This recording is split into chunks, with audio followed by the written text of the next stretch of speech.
Hello everyone and welcome to the second dev blog for You Will Die, the zombie survival horror game that will put you in the game. This week I worked on importing the M40 sniper rifle, a variant of the Remington 700 which is already in the game. Unfortunately, due to obligations at my real job, I did not get as far as I would like to, but I would still like to show you what I have so far. I split up the mesh to have the ability for attachments. I cut up the mesh and it came out just fine. And there are quite a few attachments that could also work with the Remington 700. None of the attachments are in yet, but I will be working on them soon. The M40 does have a Picatinny rail, so all of the existing optics and attachments for this rail system can automatically be applied as part of my framework. I have the model imported perfectly fine, it's looking good into the game. And I imported the animation. It's not perfect, but it's getting there. Along with the rifle are new animations specifically for bolt action rifles. I haven't spent a lot of time working on them, so you're seeing, it's not perfect. Yeah, let's go ahead and attach an optic here. Perfect. And what's great about my system is all I have to do is set that rail attachment and it will accept it. Anything that's not that rail attachment, like an RMR or a scope mount, won't attach.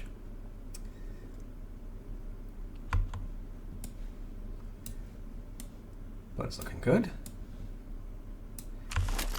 So because the weapon is anchored to the right hand, if I were to try to pull the bolt with the right hand, the whole gun will move with it. So I wrote some code to instead detach from the right hand, attach it to the left hand, keeping the gun position at the same place in the world, allowing the right hand to animate to pull the bolt. And then once the animation is done playing, it then returns the weapon to the right hand. This was very tricky and ate up a lot of my time. As you can see here, the animation's looking good.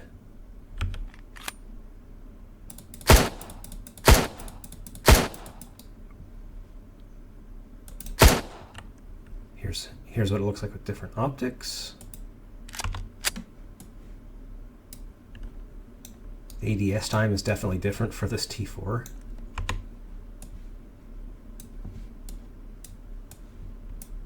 Then let's say the scope.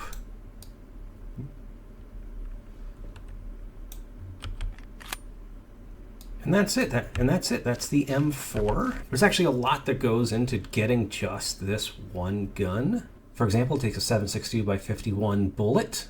I then had to find a mesh for this bullet and add it. Create an empty shell for the ejection.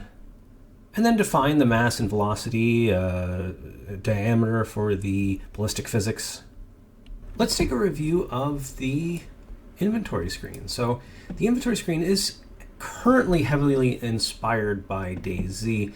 However, I never really liked this UI because it gets in the way of the view. There's an independent zombie game called No One Survived.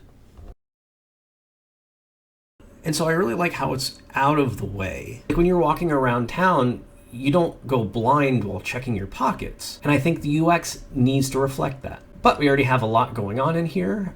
We can move things around. I can rotate them. I can drop in ammo. Okay, so we can see that's attached.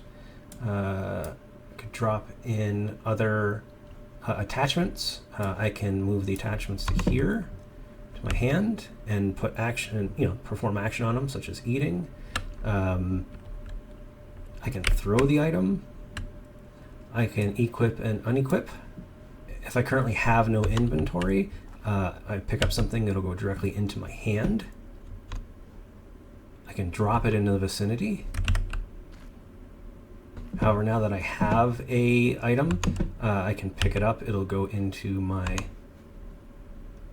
inventory by default. I can move items between inventories.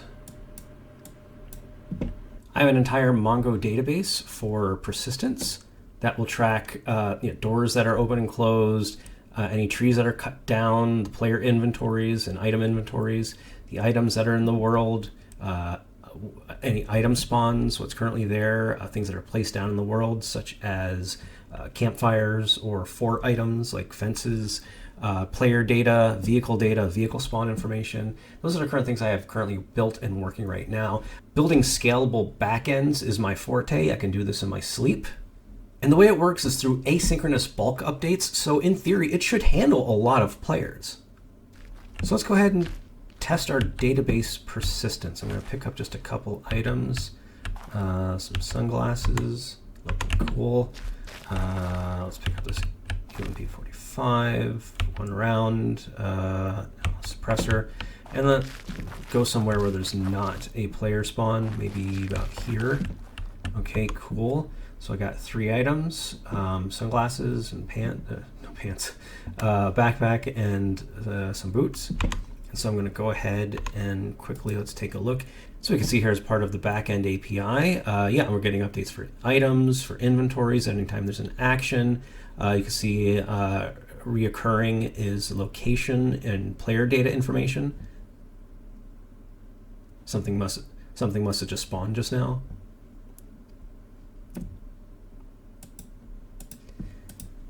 Okay, cool. Let's go ahead and exit the game with the database still running.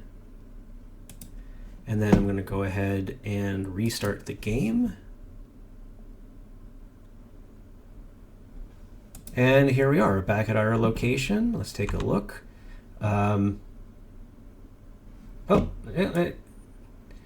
muzzle for some reason didn't show up, and I guess I'm not setting the quantity here. For fun, let's fire off this UMP.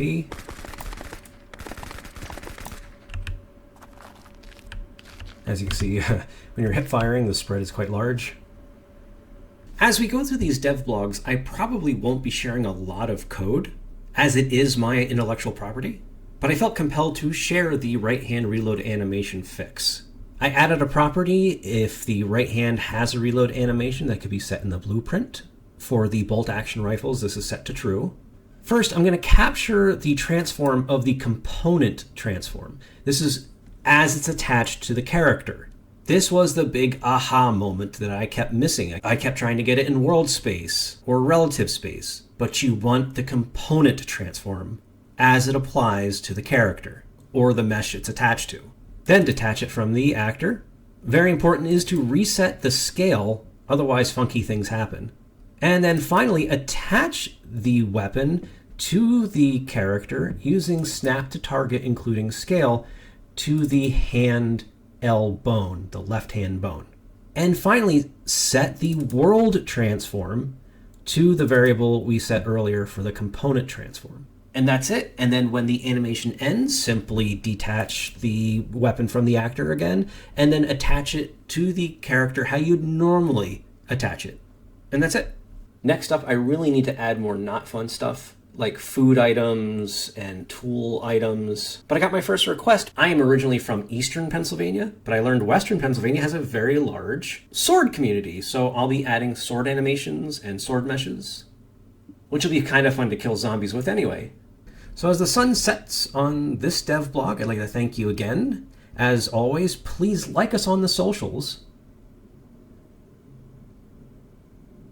And I'll see you next time.